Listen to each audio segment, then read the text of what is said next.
Hey guys, it's Psychosis here, and today I've once again got another book review, and this is a book review for a book I'm really excited about that I even had. I saw this at an online book auction, picked up immediately, and that is The Chronicles of Corum by Michael Moorcock. And yeah, like I said, I found it for $3 at an online book auction, grabbed it immediately because it's the sequel to the Swords Trilogy, and I didn't even know it existed. As soon as I saw it, I'm like, I need it. And so I picked it up, and I had it for a while, didn't read it for some reason. And then for the last few days, I've just been reading it. And short, I can't talk today. This book was just amazing. I did not want to put this book down. I was just so happy about reading it. And it's been a long time where I've been so engrossed in a book where I don't want to do anything else but read. And this was one of those books. So I was really happy about that. Oh yeah, and then this copy is really cool because it's an old copy, so there's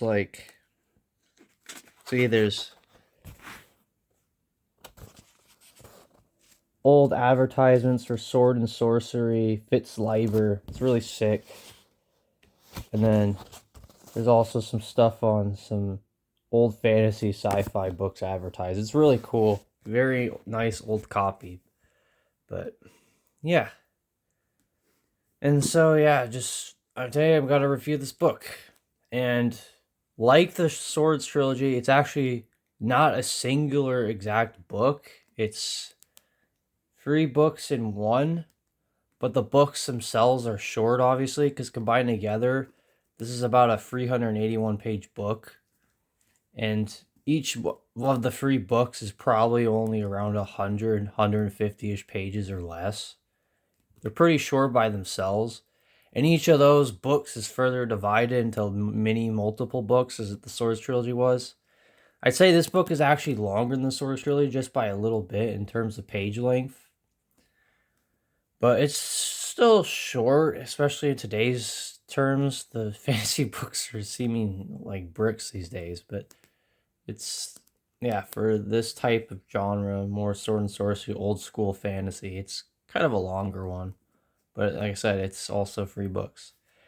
And so, yeah, and of course, the story actually takes place way after the first one. So, of course, in the first one, he saves the day from the Chaos Lords, and then him and Rowlena go back to Castle Yorn on the sea at the end of the Swords Trilogy. But this book takes place about 200-ish years at least after the first one.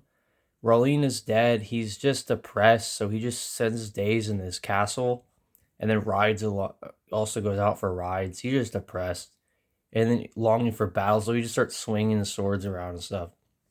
And then one day, Jolly O'Connell, the companion of champions, comes, his friend, and is like, tells them that these descendants of Rowlena's people, the Lidon-Esh, their descendants in this other plane, 1,000 years in the future where Corum's living in, they're having trouble and they need help.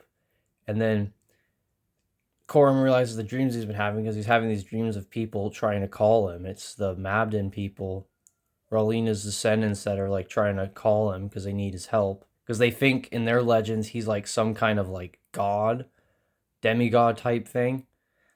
And he's like hyped up way more than he actually is, so he thinks it's silly, but he agrees and their incantation actually works and he's sent to this plane because after, of course, the Swords Trilogy, there's no way of going to the other 15 planes. Whatever plane you're on, you're on. So they're all surprised. Magic actually seems to work in that plane of this Mabden.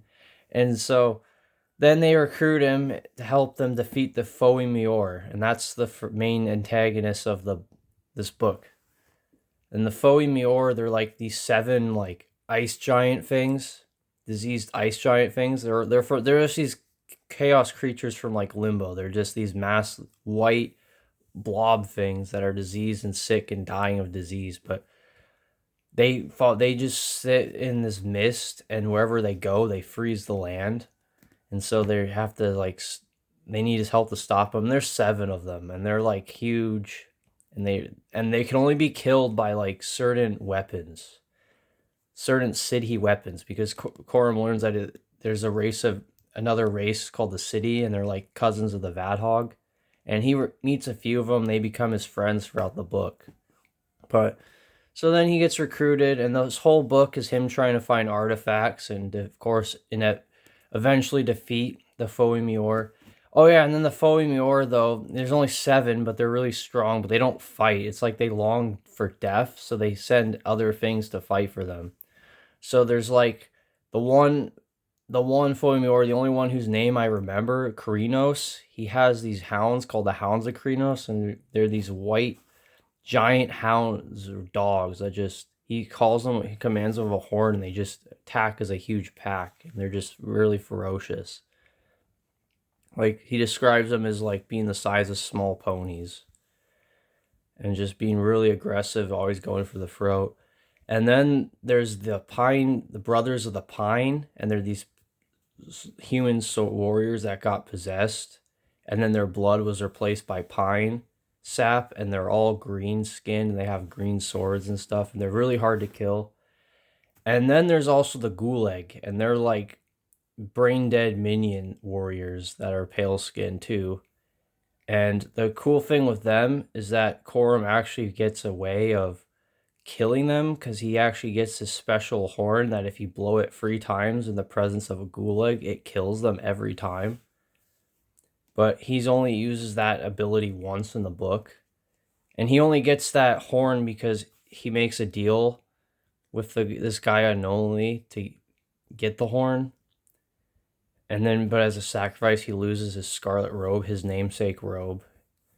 And yeah, and so each book is like an adventure. So the first one's the bowl and the spear. He has to find a mythical city bowl and the spear that commands it. And then that's the first one. That was actually my favorite one, the first book. It was really awesome, the ending. And then Oak and the Ram was okay. It felt really filler compared to the other 3. And then Sword and the Stallion was really good. It had the more traditional way of how the King of the Swords was, and structure and stuff. He finds like a huge overpowered race of beings. In this case, they're just another ancient race that's just way too strong for the plane. So they just constantly possess and consume bodies and stuff and flesh to survive. They're just like absolutely powerful. But he eventually recruits them, and they defeat the Foe-Mior in the end. And goodness, is all good. And yeah, that's the thing too. I will say Corum has more merits in this book. He seems to do more. He doesn't just seem to be relying on his abilities or his gadgets or toys like he did in the Swords Trilogy. And the battles are way more detailed. They're way more intense. Like in the book, there's a ton of scenes and battle scenes where it's like Corum then took his war axe and lobbed it through the skull of a pine brother warrior, and just like it goes like really in depth with that, and actually describes the battles more, not just he slashed a sword. Oh yeah, and then he gets a mythical sword too, and that's always fun. It's always fun when there's some tropey plot of like a cool epic sword, legendary sword. And yeah, it's this really cool white sword. But yeah, then yeah, he saves the day. And then the book ends. This whole book ends. The third story. It ends so abruptly. Like the ending is even more abrupt than the first one. It's just sad because this is the final book in the saga of Corum. Corum, Prince of the Scarlet Robe, or in this case, in this book, Corum, Prince of the Silver Hand. Because after losing his mythical hand he had in the Swords Trilogy, he builds himself this like silver hand for himself to replace the one he lost. And yeah. And that's kind of the gist of the book. Just him fighting ice monsters and stuff in a more northern-esque woodland world. And yeah, it has all the same goofy things. He falls for another woman, and just, yeah, as you can see, bonker names, a billion fantasy names of places and people. and I always keep forgetting them. And I can never pronounce the girl's name either. They say her name so many times, and the whole time I couldn't pronounce her name right, I feel like. It's just like, oh yeah, there she is. It says her name, but I don't know her name. But yeah, this book was really good. Like I said, better battle scenes in my opinion from the first book. Corum seems to do more. He's like more prowess in battle, but kind of also the same thing where in the grand scheme of things he doesn't really do a whole lot, and other outside forces and people do more than he does. But it, overall, though, this book was absolutely amazing. This is top shelf fantasy. I absolutely love this book.